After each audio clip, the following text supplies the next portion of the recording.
శ్రీ గురుభ్యో నమః. శ్రీ విష్ణు సహస్రనామ స్తోత్రం ఉత్తరపీఠిక 16వ శ్లోకం నుండి నేర్చుకుందాం. 16వ శ్లోకం.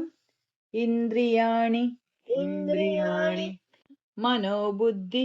మనోబుద్ధి సత్వం సత్వం తేజో తేజో బలం బలం ధృతిః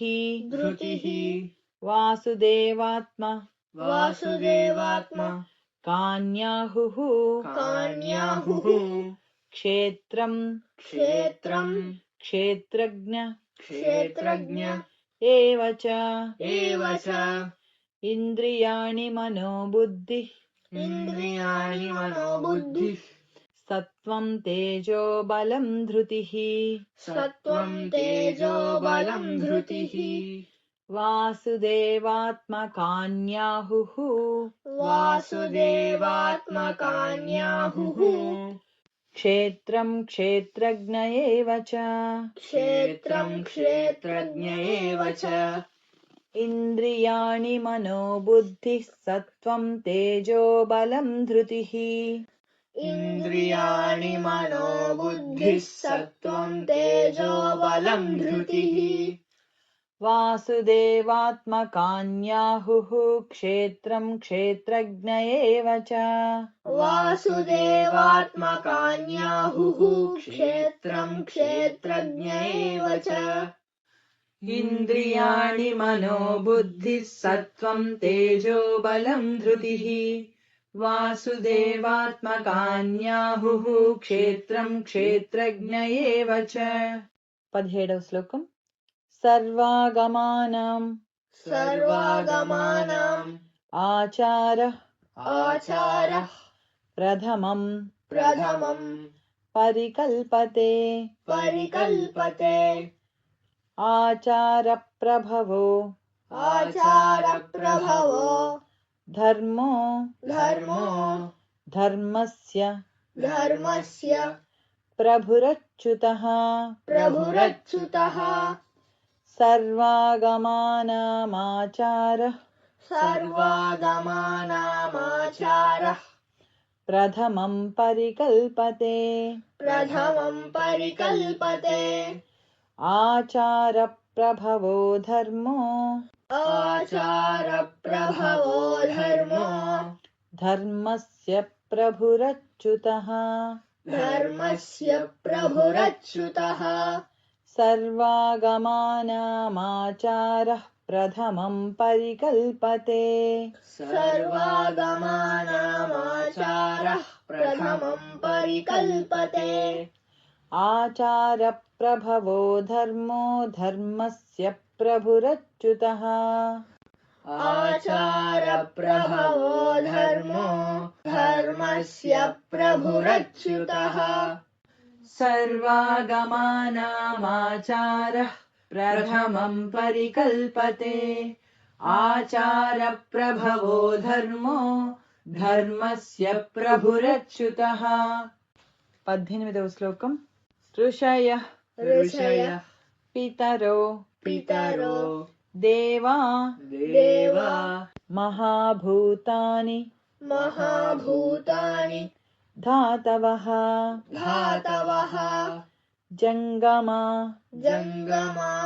జంగమం జంగమం ఛేదం ఛేదం జగన్నారాయణ జగన్నారాయణ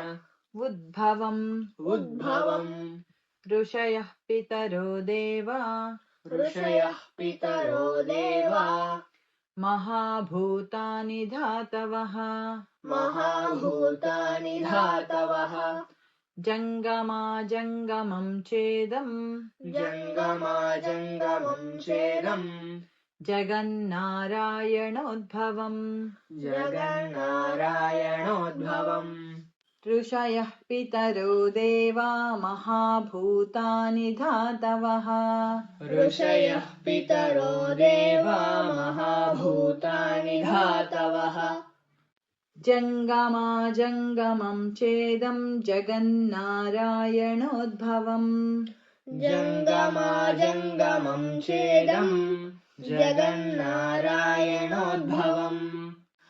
ऋषयः पितरो देवा महाभूतानि धातवः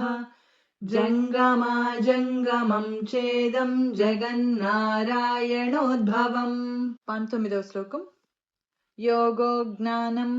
योगो ज्ञानं तथा साङ्ख्यं तथा साङ्ख्यं विद्याः विद्याः शिल्पादिकर्म च शिल्पादिकर्म च वेदाः शास्त्राणि वेदाशास्त्राणि विज्ञानं विज्ञानम् एतत् सर्वं सर्वं जनार्दनात् जनार्दनात् योगो ज्ञानं तथा साङ्ख्यं योगो ज्ञानं तथा साङ्ख्यं विद्या शिल्पादिकर्म च विद्याशिल्पादिकर्म च वेदाः शास्त्राणि विज्ञानं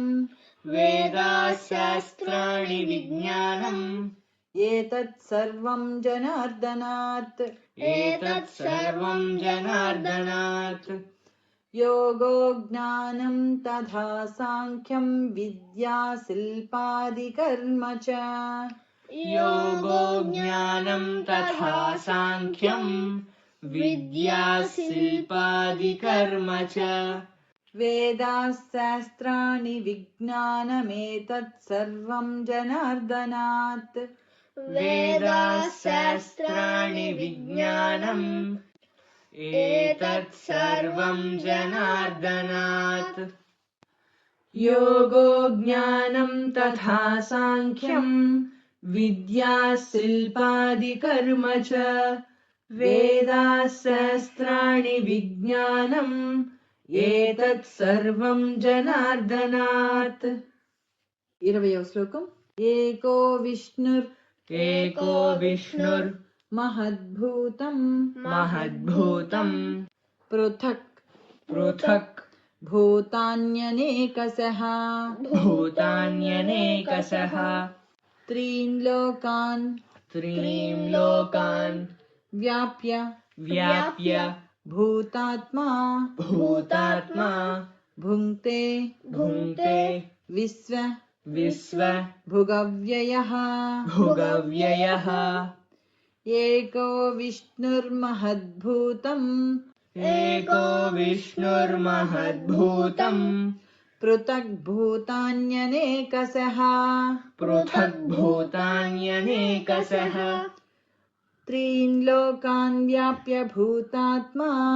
त्रीन् लोकान् व्याप्य भूतात्मा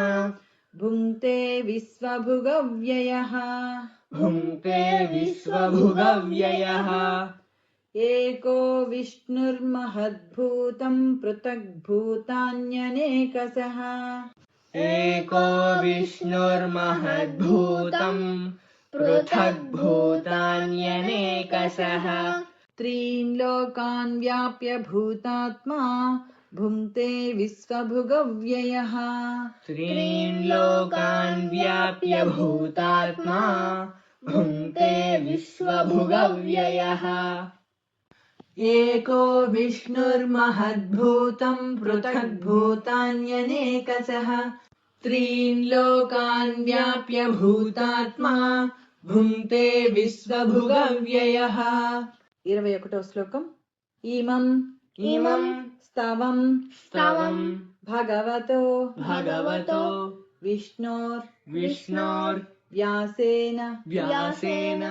कीर्तितं पठेद्यैच्छेत् पुरुषः श्रेयः प्राप्तुं सुखानि च इमं स्तवं भगवतो विष्णोर्व्यासेन कीर्तितं पठेद्यैच्छेत् पुरुषः श्रेयः प्राप्तुं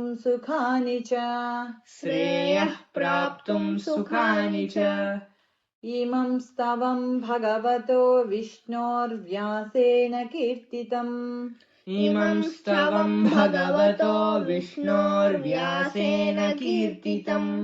पाठेद्यैच्छेत् पुरुषः श्रेयः प्राप्तुं सुखानि च पठेद्यैच्छेत् पुरुषः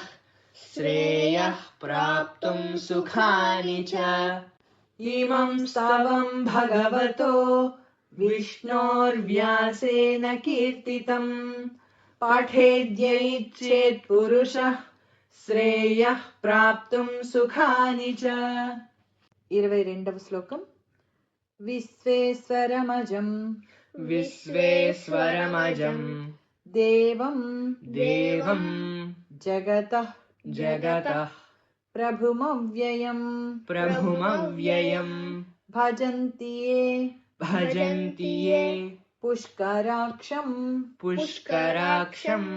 నతే యాంతి నతే యాంతి పరాభవం పరాభవం